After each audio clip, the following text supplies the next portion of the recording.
recovering executive director. And I want to say, my hope for this section, for this panel, is that it's a spin-free zone. That you pretend there are no funders in the room, and you just speak the truth. I found in my 2 decades serving as executive director of 4 different organizations, from the LA Gay and Lesbian Center, LGBT Center, to Liberty Hill and others, that these conferences were very juicy, very important. I learned a hell of a lot that I was able to put into practice, and also built that undersung currency of social change, which is trust.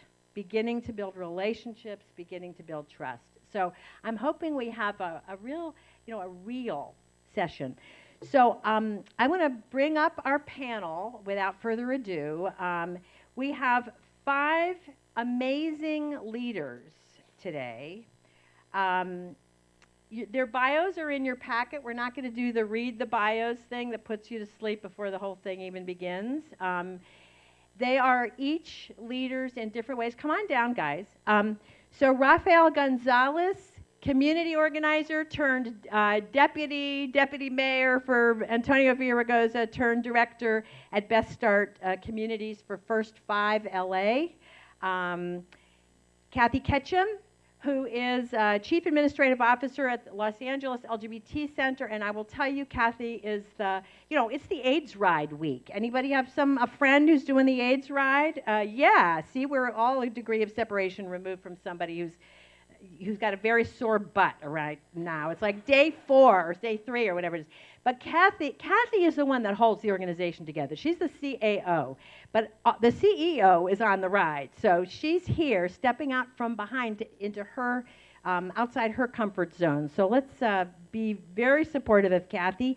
John Kim is newly executive director at the Advancement Project. The Advancement Project, as you know, is a kind of a mixture think tank organizing policy shop, very unique. And he's the new executive director, although he's been there for a long time, or a while. Jonathan Parfrey, executive director of Climate Resolve, which is Los Angeles' own climate change advocacy organization, cutting edge. Not a new issue, but Jonathan has brought a new seriousness to the issue here in LA. And Cynthia Sanchez.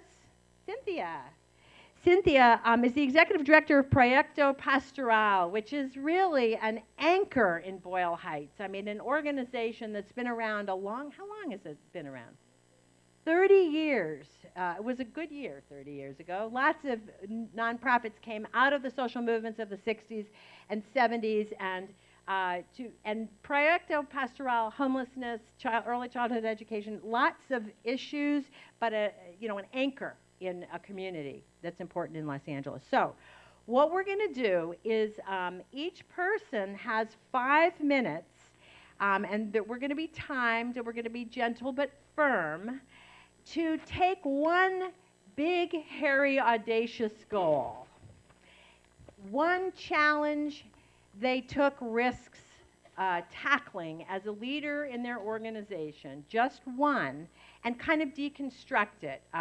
You heard from David a little bit, sort of what was the scope of the problem, why did you decide to take the risk, what were the choices you made, what was different, what were the opportunities, kind of analyze it a little bit, what was the outcome, assuming it was successful, although we all know we learn a lot. We often learn more from our failures than we do our successes, something that I think is never taught in executive director school.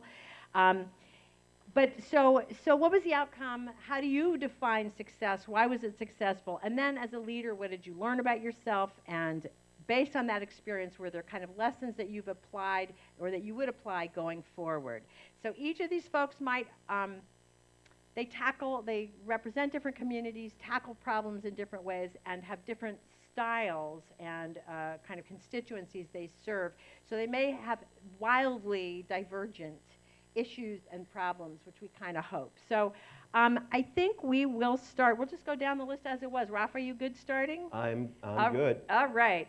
Um, if you don't know him, this is one of Los Angeles's finest young leaders, Rafael Gonzalez. So over to you. Thank you, Tori. Um, it's so good to see you. So good to see you. I had the pleasure, the privilege of actually working with Tori when we worked with Mayor Villaraigosa, and just a mentor. A person who has really led the movement on the grassroots level in the nonprofit sector, philanthropy, and really somebody that I rolled myself after. And so I want to thank you, for being there for many of us, and you continue to be there. So thank you very much for that. And it's good to see you all here. Good to see the sector for what it is, and it just really makes me excited because I am a product of the sector. I actually started in a nonprofit as a community organizer back in the late '80s, and it's what enabled me, aside from my personal experiences, to really provide me that opportunity to become an executive director. Right, I left the national organization. I was actually I was directing a civic engagement initiative across the country for an organization called the National Association of Latino Elected and Appointed Officials. And it was about creating access. It was about developing leadership. It was about ensuring that Latinos who were working to process through the citizenship process would be able to take that right and responsibility to be more engaged in communities. And so we were doing this nationally. And we started doing this in the mid-'90s. It was in the late '90s that I saw an opportunity. I saw a job description, and it was an organization. It was a service organization that came out of the whole AmeriCorps movement, an organization called Public Allies. I don't know how many of you are familiar with Public Allies, but I had the privilege of actually founding it here in Los Angeles. And I can tell you, when I left the national organization, and it was a very comfortable place to be in terms of security, but I saw this as an opportunity to take on this issue of youth development, right? We know that in our sector, we always talk about how we want to empower young folks, how we want to create pipelines for young people to basically be part of the nonprofit sector, to eventually take on the positions that we have. And so Public Allies for me was an opportunity to work with young people who were passionate about social change, who had an interest in the nonprofit sector. And so I applied for the job, I got the job, and then it was like, okay, what do I do now, right? Because there was no office, right? There was no base.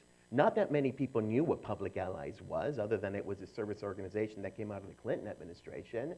And so how was I going to build this organization? How was I going to get funding for this organization? Who was out there? Who was interested? But I believed in the message. I believed in the mission of the organization, which is about creating opportunities for young people to create change, to practice leadership. And so essentially how I survived that year, because I had, I remember, I think it was about $80,000 from the national organization. And they basically said, go out there and leverage these funds, right? And so it was a very tough sell. Even though I had relationships in the philanthropic community, this was a whole new space for me, right? I had to basically, in a way, prove myself, that we can carry this work forward, that we could build it and get other people in Los Angeles to have a buy-in into it. And so that first year was rocky. I had a few funders, luckily, that I was able to, invest in our organization. But, a lot of the times, I had to look at my relationships, my friendships with people in local government, with other nonprofit organizations to support me. I remember, when we were looking at furniture, all the furniture I got was donated by, it was in the yard at Piper Tech. I don't know if you all remember Piper Tech, the yard for the city of Los Angeles. I got 50 different types of chairs, right? But it worked. We had tables donated from some of our neighbors, right? This is how we built our organization.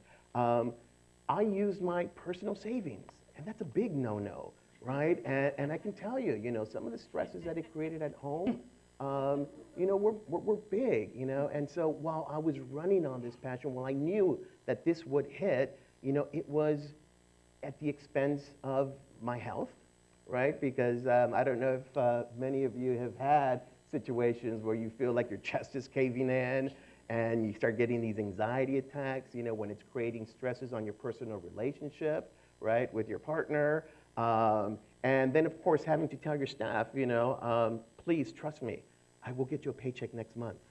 It's not the easiest thing. But eventually, after that first year, when we were able to show results, right, we brought in 18 young people to go through this program. We had organizations that we had relationships with, like I remember CHIRLA, the LA Conservation Corps, the Center. These were organizations that believed in the cause because they knew that the future of their organization lied in developing these young leaders. And I will forever be grateful to these organizations that entrusted us, right? And after that first year, we were able to show the funding community, that this was something viable, that people believed in this program. And slowly but surely, we managed to bring in some more funding, and that was good for the organization. But then, of course, sustaining it. That was a whole other issue. And not that many people invest in leadership development, right? The big question for many of you organizations that are here, when you talk about leadership development, how do you quantify that? And I remember that being the big question, how are you going to quantify this? And that's another story. That's part 2 that I would love to share with you all, because we did have a sustainability plan in about the 3rd year. I was there 5 years. That was my call there. And I will share with you how we made that happen, because to this day, Public Allies is still with us, developing over, I think now we've developed over 2,000 young people to actually, and many of them are in the nonprofit sector.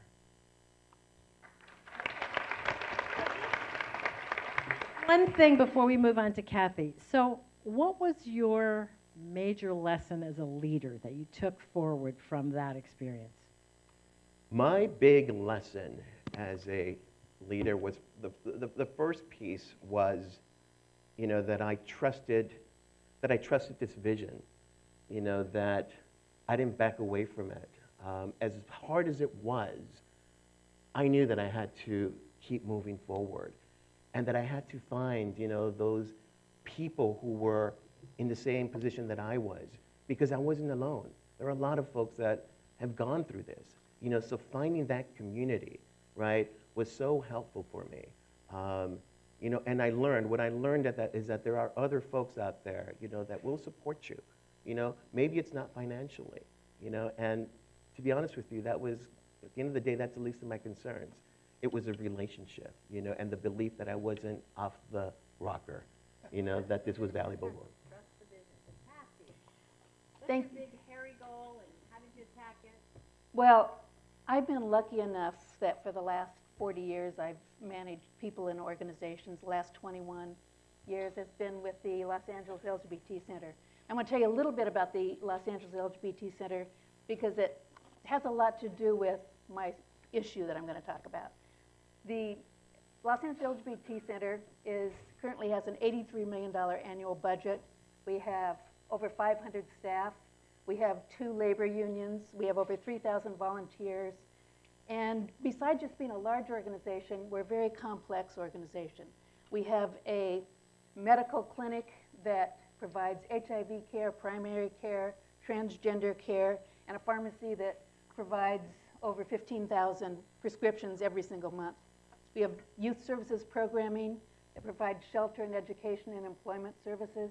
We have senior services, legal services that also provides immigration services. We have a cultural arts program that has a theater and 2 theaters and an art gallery. And we also do, as an aside, a lot of political and advocacy work.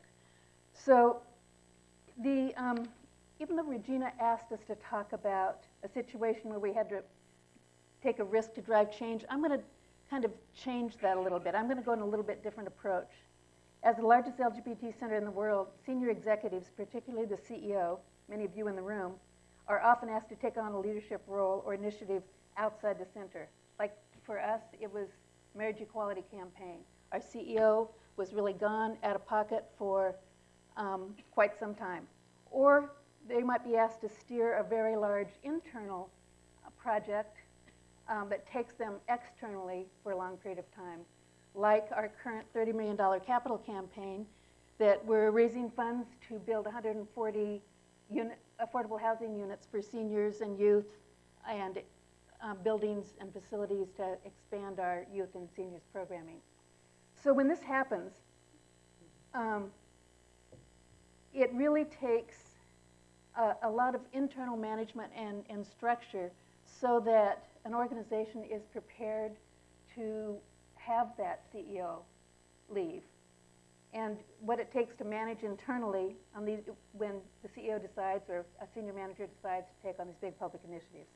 So as Chief Administrative Officer, a big portion of my job, along with the CFO and the Chief of Staff, is to keep the machine running.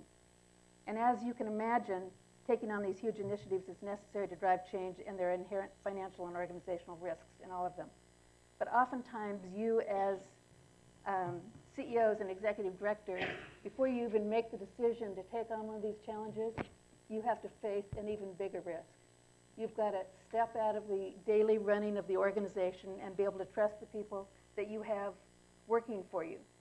The center has developed it's not a flat hierarchy, but it's an organization where there are several, 3 or 4, what we call utility players, where when one of the senior team members has to leave to work on an external project, the decision makers are fluid. The decision-making process is fluid. This takes practice. This takes experience. By experience, I don't mean you have to be experienced to do it. You have to have the experience of doing it and doing it wrong several times before you're actually able to have the trust, and the floating decision-making responsibility doesn't just go up into the cloud. I think that one of the really important things to think about is that when you have a floating decision-making practice, everyone is accountable. You don't lose accountability. So let me tell you about a situation that I think is most important when this happens. Whenever you have a risk that you're going to take, or a change you're going to take on, one of the most important things, as you all know, is to manage the board. And I mean manage, you all do that. I mean manage the board more than you ever would. Even when the change is part of your mission, it's really important that you take the board along on your decision-making journey. And what I mean by that is, when you're making a decision to take on a risky change or a challenge, you spend a lot of time with your senior executives looking at options, looking at strategies, looking at ways you might do it. You're going back and forth. You're on this decision-making journey. It's really important, and I have found through making this mistake twice in my career, and hopefully I don't do it again, going to the board with the decision, sometime after that board meeting, the board members start going through this decision-making journey that you went through. And there's nothing that interferes or causes more problem with when you're out in the field trying to take on a new challenge than having a board member or several board members that are going through this journey, and they're worried, they're nervous, they're calling all the time, they're taking you away from what it is that you need to do. And so I think that's the challenge. One thing that I really learned when I did it wrong several times. Amen. Thank you. Really appreciate it. John, what's your challenge? How'd you handle it? So thank you to the center for having us here today. I really appreciate the fact that you guys gave out those gifts to 35-year-olds in the field. I'm assuming this iPad is for 39-year-olds then? I'll take that with me on the way out. 65. Or 65, we'll share it, It's a sharing economy. All right, so, I wanted to pick a story that on one hand was exciting in impact, but was also somewhat hard in process. So I could share a little bit about what I learned as a leader and what I could share with you all as fellow leaders in this particular movement. And so before I get into that, a little bit about AP. So I'm the newly minted executive director of the organization here in California. AP is we call ourselves a next generation multiracial civil rights organization. Basically what that means is that we're all about lifting up the power and voice of communities of color when it comes to policy decisions related to health, education, safety, and governance. You know, one of my favorite donors had always said about AP, sort of in short, that AP gets stuff done. She didn't use the word stuff, but we sort of get it done. And that's what I really appreciate about the work. It's exciting, it's impactful, it's moving kind of sometimes too much in terms of which campaign we're on, which direction we're focused on. And that could be exciting when you're a small organization of 10, and can be burdensome when you become a large organization of 50. And that's what we did. We, in about 5 years, grew from about, you know, we had about 15 folks, and then all of a sudden we ballooned to 50, 55 folks. Another interesting thing about AP a year ago is that we had 4 co-directors, so that's exciting. And so, and if you want, we could get drinks, and I could tell you all about how that all works out. But it was myself, Connie Rice, Molly Munger, and Steve English. If you guys know Connie or Molly, you know, there's some small personalities that we're just dealing with. Yeah. So there are 4 leaders, a lot going on, 50 staff. That's the setting. Okay. So all of a sudden, we're looking at this landscape around school finance. A thing called the local control funding formula passes. And that's a new way for the state to allocate dollars to different school districts. How many folks here know about the LCFF? Excellent. So I don't have to say too much about it. But one of the things that was great about it is that it said, hey, highest school districts with highest need high concentrations of high need students gets more money, right? We've been working on that policy and advocating for that for years at the state level. One of the hard things about it is it didn't say once the money gets to the school district, how should it be distributed, right, to the schools below that. And we were worried that in implementation, some funky things could easily happen, depending on the politics of the school board, depending on what voices were loudest. And so we thought, hey, maybe we should do something about this. Now, for LAUSD, the largest school district in the state, what that meant last year was $857 million. $857 million new dollars for LAUSD. New dollars after how many years of deficits and cuts and recession and what have you. So everyone's eyes were just, oh my gosh, this is going to be amazing. It's going to be awesome. We're all going to get what we need, and we're done. Actually, when you work at this scale, at this level, it's so shocking how quickly $1 billion kind of flutters away, right? Mm-hmm. And one of the things that we were really worried about is the community of advocates each focused on a particular issue: restorative justice, arts, let's say better teacher supports, all extraordinarily valuable things. But when all of us advocates kind of rush into the trough and with our elbows out, ready to knock each other out of the way, sometimes we might lose the bigger political battle around what to do with that money. And for us, as a equity-focused organization, as a civil rights organization, we were pretty clear that that new money was sort of earned for LAUSD because of the highest need students. And therefore, that money should go to the highest need schools. But there was no mechanism in the LAUSD budgeting process to ensure that. And so we figured, hey, we might need to do something about this. And so we started a conversation with our partners, particularly the Community Coalition in South LA and Inner City Struggle on the East Side, to say, hey, how do we build a larger political framework to figure out, ooh, I only have 1 more minute, jeez, to figure out how to really push for this new framework. And, you know, I mean, it was a fairly modest goal. Let's just revolutionize how LAUSD does its budgeting, right? And so there was a lot to do. Let me just say this about the campaign. Well, let me start with the final result. After 3 months, and there's only a 3-month campaign, after 3 months, 300 youth from around the city, mostly from South LA and the East Side actually, were in the downtown Beaudry office chanting the need to pass a particular resolution. The board does pass a new resolution called Equity is Justice, and the vast majority of the $857 million goes to the highest need schools. For the first time, we have an equity-based budgeting system for LAUSD. So it was a huge win. It was a huge win, indeed. Thank you. And could not have done by any means without the solid partnership that came about. And we had to build the coalitions, convince the media to cover it, talk to the elected officials, work the politics. We had to do all of that, and again, in 3 months. Okay, now here's the challenge part of it. We had no idea we were going to do this campaign at the beginning of the year, right? I mean, December rolls around, we do some planning for the year, oh, okay, we're gonna do this, we're gonna do that. Staff are recruited to have ownership over what they're gonna do for the next year, and they buy into it. They say, word, this is what we're gonna do. And then come March, I'm saying, actually, guys, there's this other thing, right? And that created a lot of concern. Staff were coming up with very real, substantial issues about drain of resources from the priorities that we had already given them. Questions about the decision-making process and what level of decision-making do I have in terms of this campaign or not?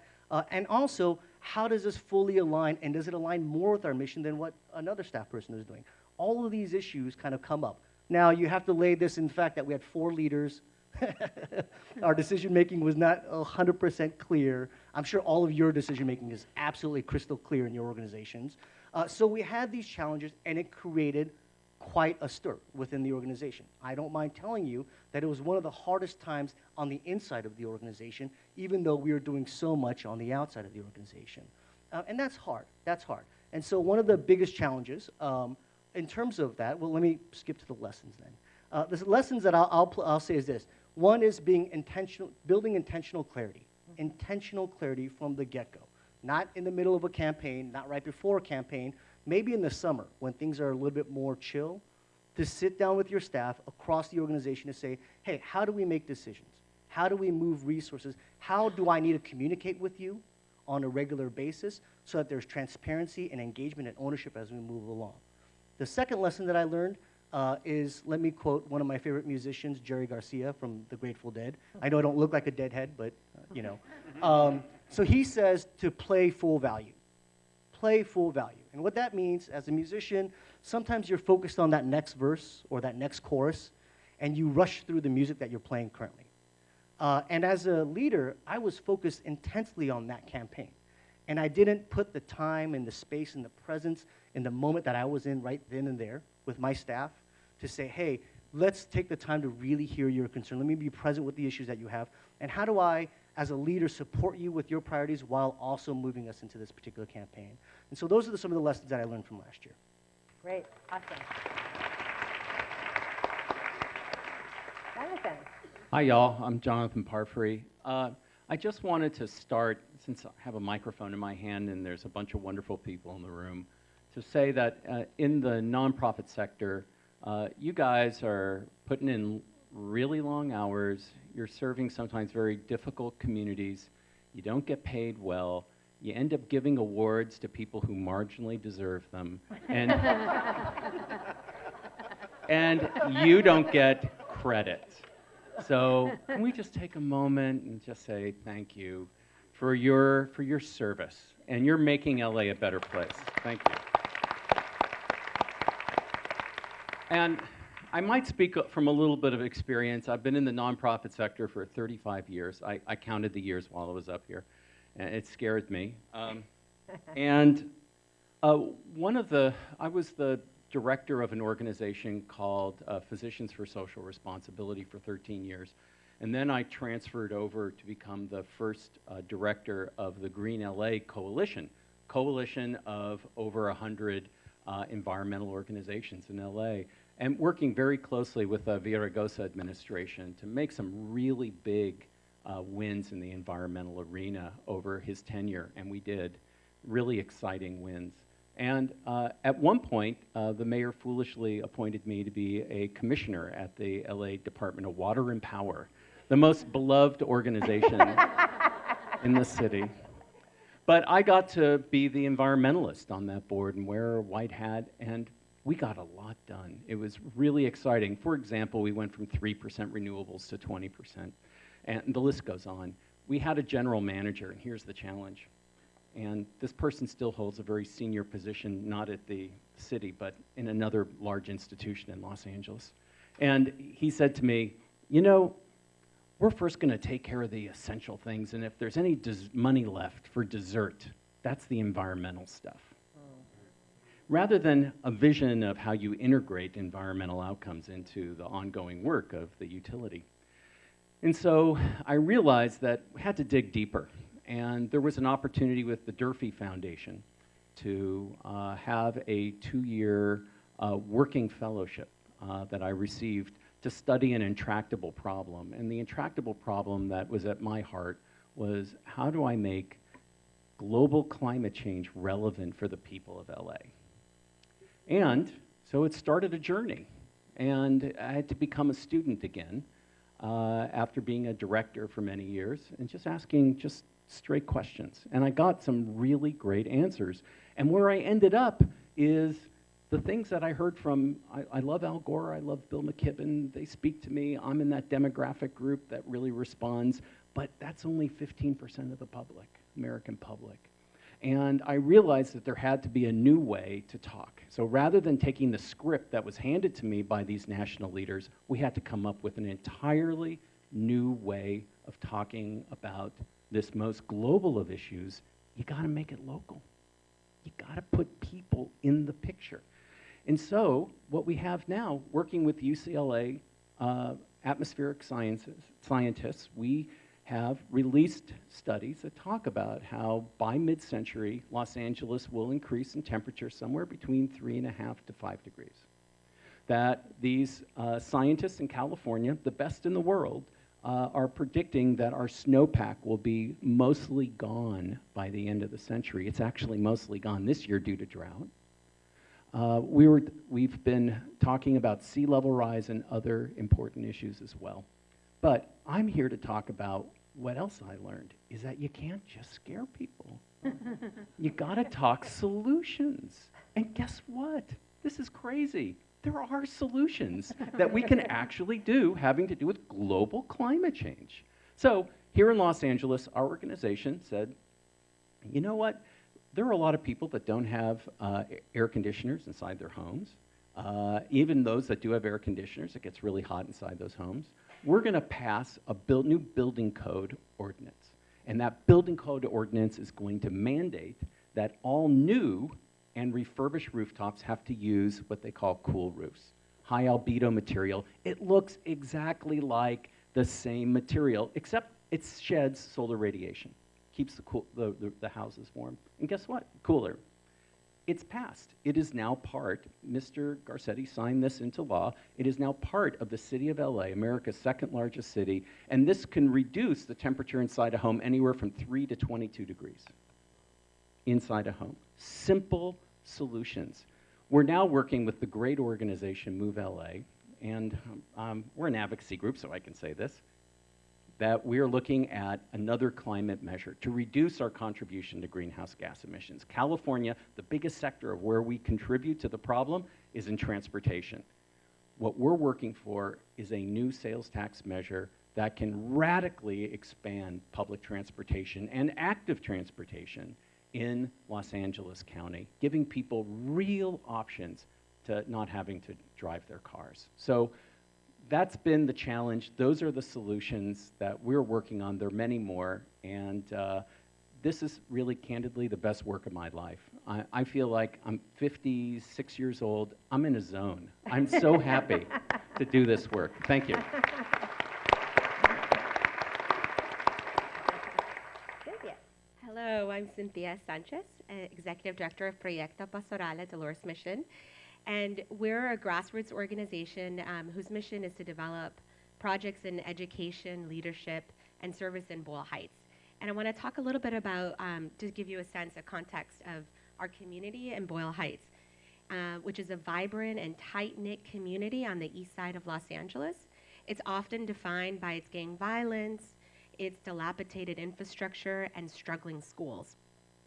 And over the past 10 years, our community has pushed for and won important battles, including the opening of new schools, improvements to our infrastructure, and modest gains in graduation rates. Boyle Heights is becoming a model for how our residents and organizations can come together to address critical issues in our community. Yet our community continues to face many struggles, with too many students falling through the cracks, and with increased threats of gentrification that make it harder and harder for our low-income families to find affordable housing to stay in Boyle Heights. So our solution is a collective impact model called Promesa Boyle Heights that represents the grit and determination of residents and community to realize a vision where every child has an opportunity to grow and succeed in a cradle to college and succeed from cradle to college and career, where families can live stable and healthy lives and every individual is empowered to act. We believe that the challenges that we face in our community are very complex and that no one organization or one individual can address these complex dynamic issues that we face of graduation rates, college-going rates. And so in 2010, our community came together, Promesa as the backbone organization, and partners like Inner City Struggle, East LA Community Corporation, our schools, Mendez High School, and residents came together to create a vision for how we're going to achieve this cradle to college and career pipeline. And excuse me, our challenge, so in 2011, we came 3 points shy of winning a federal grant that would have awarded us $30 million to implement this ambitious plan to address housing issues, economic development issues, safety issues, and academic school issues in our community. And so we were faced with, what do? We fundraised $30 million plus the additional $4 million needs that my organization has or that all of our partner organizations have? Or do we just step back and say, well, we didn't get the grant, so we can't move forward with this plan, with this promise? And there was one community meeting where the residents said, we can't give up. We made a promise to the community. And one by one, our partners said, we need to move forward. And so we decided to move forward without any federal funding to implement this very ambitious plan. And we said, how can we move the needle on graduation rates? Like, what small impact can we make within 6 months with our aligned efforts? So we looked at graduation rates at Mendez High School, which was our core school, and each of the partners came together to say, here's what I can do. We can do leadership workshops. We can do academic case management. We can do parent leadership workshops. And and the school helped us and worked with us to identify the most struggling students. And together, through our efforts, within 6 months, 92% of the 20 students that we started working with that were designated in January to not graduate that year, 92% of those students graduated from high school. So we used this Spark project, which we call the Spark project, to expand our community school model that in 3 years resulted in 20% increase in high school graduation rates at Mendez High School, a 76% API gain at Mendez, and 92% of the students, after 3 years, 92% of the students applied to a 2 or 4 year college and 40% to a 4-year college. And so this became the model that we are now expanding, the community school model that we are now expanding to other schools, using this theory of change that those people, residents and teachers and organizations most affected by the conditions in the community have to be part of identifying the problems and the solutions. So thank you. Thank you.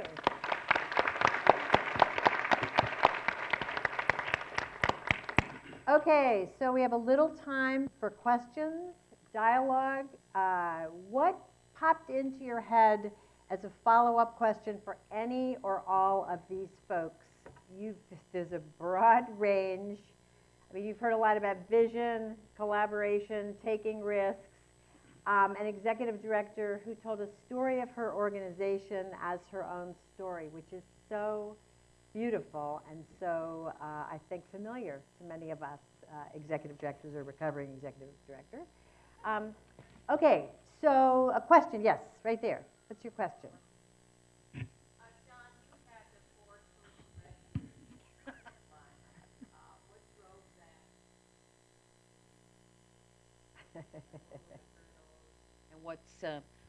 And what's been the reaction in the organization so far?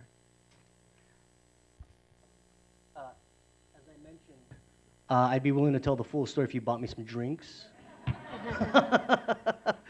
But there was a longer process. I mean, to be real, it's called the Advancement Project because there was some sense that, you know, it was an experiment, right? The idea is that let's figure this out. Let's try if we get these titanic folks who have great vision together to make some extraordinary change. And it did, and it stuck, and it became an institution. And as we grew, we did figure out, hey, we need to actually figure out how to make this more sustainable, how to also listen to the staff so that they have more clarity about what they need. The board also talked about, hey, who do we keep accountable and how do we keep that person accountable? And so a lot of those things, including a few other dynamics and changes in the organization, kind of led us to thinking, hey, let's go to the more traditional executive director model. And so we're just now living into it now. And I'll tell you in 6 months how it's going. Other questions? Yes. Hi, well, thank you all for being here. You've obviously given us a lot of insight. As leaders, have you ever had to step back to become a better leader and a stronger leader? I would like to hear from some of you.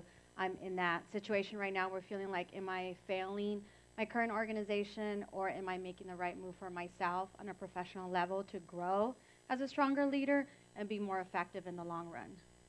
All the time. I mean, all the time when I find that opportunity to actually step back. It's important for us as a team. I'm over at First 5 LA now, and we're leading a place-based strategy in 14 communities across the county. And it's all about, you know, ensuring that our children, 0 to 5, are ready for kindergarten, right?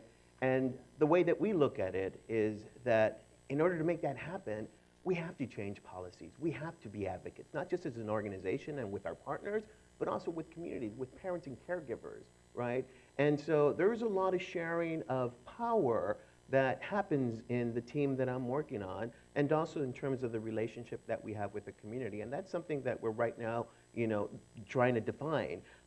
But, you know, when it comes to decisions, when it comes to expertise, because I also add a public foundation, right? There's a lot of grant making. There's a lot of program design. There's implementation. You know, so you have all these aspects that are part of this department that I'm leading, but I don't have all the answers. I don't have all those experiences, and I have to be honest with myself, right? But I do work with an amazing group of individuals who have experience there. And so part of the responsibility that I have is not just to delegate, but to ensure, you know what, that there's clear instruction, that there's expectations. And we see that, I mean, I kind of like, compare it to, you know, really providing a platform for somebody else to take on that leadership, right? And so it's a type of leadership that's shared across the organization, you know, and, you know, I don't go to all our commission meetings and present. You know, there are other individuals that do that. I'm not at all the work groups. You know, so part of it, you know, as a leader, you're also taking that burden off yourself, right? Because we don't have all the answers. And could you imagine being in a space when you're not allowing your teammates to develop as leaders? You know, and here we are saying that we want to grow our organization and that we're all about leadership development, yet we're not providing the platform for our colleagues to do that.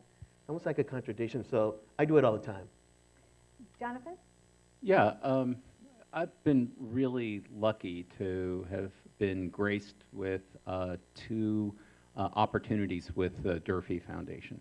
And I'm giving a shout out to them right now, and I encourage all of you to write down their name, D-U-R-F-E-E, look them up. They have both a sabbatical fellowship and something called the Stanton Fellowship that allows you to step back and look at things. Tori was in the first class. I think I was in the third. It is really exciting to have that institution in Los Angeles that provides that distance. And I think, quite frankly, it is in the job description of the executive director to stand back and get the bigger picture and to bring innovation, to experiment with new ideas. You are not to operate by rote. That is not your job, is to just move things the way they've always moved. That, if you're doing that, you're not doing your job right.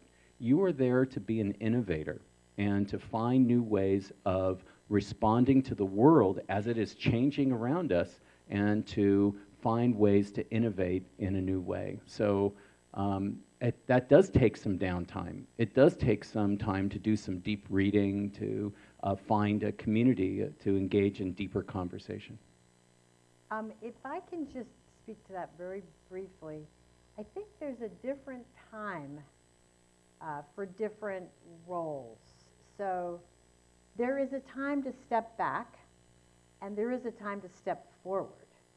And I think it's interesting because I've known you for a long time. I knew Jonathan when he was at PSR, and he's a really brilliant sort of servant leader, lead from behind. But in this role, you have stepped forward into much more of crafting the vision. Now, there's no leadership if there isn't followers. Somebody's got to be behind you, right? So whether that's your team, whether that's your board, whether that's your constituency, whether that's your community. But I think people underestimate how much when you step into leadership, which may be the first time you're an executive director, it may be when you were an Eagle Scout. I mean, different people step into leadership at different times in their lives. It is sort of a moral decision. It is one of the hardest things. Some people are raised in it, but for those of us, and I think it's 90% of us, who have learned how to be leaders by watching others, sometimes by reacting to negative leadership and doing it the other way. It is a moral decision to step forward to help craft a vision and to move others, to move something, a project, an organization. But then, down the line, maybe you need to step back, whether it's for your own health. Rafa's description, I've had panic attacks in the middle of the AIDS epidemic when I was running what's now the LGBT Center. I mean, I want to tell you, there were times I couldn't go to work because I was so burned out and so in such deep distress. I don't think there's an executive director on the planet who hasn't had stress or burnout or dealt with it. So I think that the stepping back, if it's about stepping behind, it's one thing. It can be a piece of how you do your leadership. If it's to heal or to retreat or to get one of those Durfee fellowships, sabbaticals, and very often, a lot of times, EDs who take those Durfee fellowships end up leaving their organization within 2 years because they've sort of realized that at the time that they can step back and that the organization went on without them, it may be time to move to the next level. So I think this is a really important piece, is the cycles of life of organizations, the cycles of development of an executive director or senior leadership. Yeah, John? So I just would sort of back up the idea about doing a thing like a fellowship. I did the Rockwood Leadership Fellowship, which is a different program. They do a program called Leadership from Within. And it really does about building up your own personal resilience, your own personal ecology, because this is tough work and it wears you down. And it's sometimes rather lonely work. And so how do you build a peer league or set of folks that you can engage with? And then also, how do you get your compass, your internal compass, right? I would also Tori's right. The cycle of leaning forward and leaning back are absolutely necessary. When you think about it and you look and you lean back, there are signals abound. Signals abound from your staff, signals abound from your partner, signals abound from the media or what have you. And when we lean forward, sometimes we don't hear those signals. And so how do you take that space back? Because if you don't and you're deaf and you're blind, then you're not leading. And so how do you write that sort of cycle going back and forth? And The last thing I'll say is there's a lot that we hear every day about how things are not sufficient, that our organization's budget's not sufficient, that what's happening in our communities is not sufficient, the fight that we have is too big.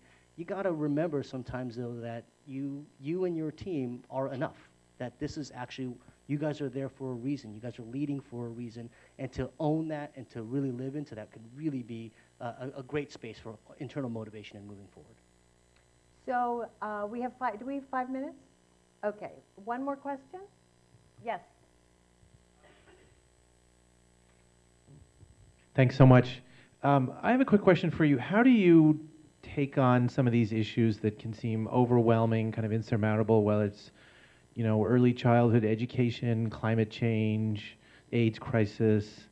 How are you able to translate those so you can activate your base, activate some of the local constituents without them also feeling the same sense of being overwhelmed? So who wants to be the first? Do you want, Kathy, do you want to? I'll start. I think the most important thing is to determine what it is you want to accomplish, and it's not going to be probably the big picture to start off. It's not going to be everything. We are involved with that. We run up against that a lot at the center. People think that we can be all things to all people. But what you have to do is, what can you accomplish, and then start building your strategy. It's really important that you get the community involved, your constituents involved, your staff involved. And what I've learned is that staff, given enough information and enough knowledge and enough, and the permission to take risks, make mistakes, can do really amazing things. Mm-hmm. And so I think it's not just executive directors or CEOs. I'm a chief administrative officer. Knowing that you don't have to do it all yourself, knowing that you have people that you can trust that are going to help you do it is crucial. It's crucial for me. And I think it's crucial to my boss and the rest of the senior team at the center. Yeah. So I want to just say one thing, because so Proyecto Pastoral is the backbone organization for this collective impact model and collaborative called Promesa Boyle Heights, which represents multiple partners, schools, Mendez, now Roosevelt, and Utah and Hollenbeck, and residents. And so we are, not the only ones doing this work. And so I to speak to your question, how do you engage the base? For us, it's so important to start with the base. Mm-hmm. I mean, there's no other way to try to tackle on these really complex issues. So starting at the base and involving all stakeholders in creating a common vision was our first and most important priority. And with that common vision, having all stakeholders, teachers, administrators, residents, youth, identify solutions. Those people who are not being served by their schools know what they need. The parents who don't feel welcome in the schools know what they need. The parents who don't know, who are having challenges working with their 5-year-old, they know where there's gaps and what they want. They know the solutions. And so for us, that was really key, starting with the base and involving all stakeholders in creating a common vision and including benchmarks. Where are we with graduation rates? Let's all look at the data together. And where do we want to be in 3 years? Where do we want to be in 5 years? And parents were part of that conversation. So last words from each of you, few seconds, one last thought. What's your major thing you want folks to take away today? What's your life lesson in a nutshell from your leadership experience? My life lesson has always been, whether the winds are with you or against you, you constantly move forward. I mean, you're always moving forward, and that's a mantra that I live by. And I really appreciate your question and Cynthia, your response, because at the end of the day, it is about the base. It is about the people that we're working with. You know, some of us serve communities, but it is about those individuals that we consider our partners in this work. We know at the end of the day that the only way that we're really going to change systems and change communities is if we're partners with the individuals that live in these communities. You know, we all know, although we value direct services, there's never going to be enough. And until we're able to build the capacity of our communities to self-determine and self-govern, will we see those changes? And so the policy and advocacy piece for us is a very critical piece. And it's the same, and so the mantra of moving forward, you know, has to be one where it is a collective and that we can all identify what is that common ground that we can push forward. Happy. Well, I could probably talk about a lot of life lessons, some that have left scars and some that I feel really good about.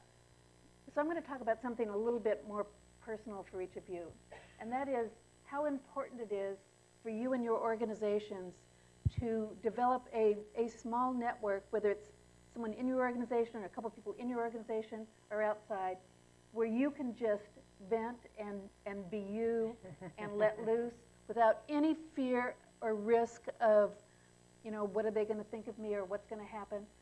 I have that, and I think it's so important at times when you think you can't go on, you think you can't do anymore, and you go out in the parking lot and have a conversation that you wouldn't have inside your office, and you just know that you're not in this alone. We tell each other that, but that's when you really know. So I think that's a lesson that we all have to remember. Good one.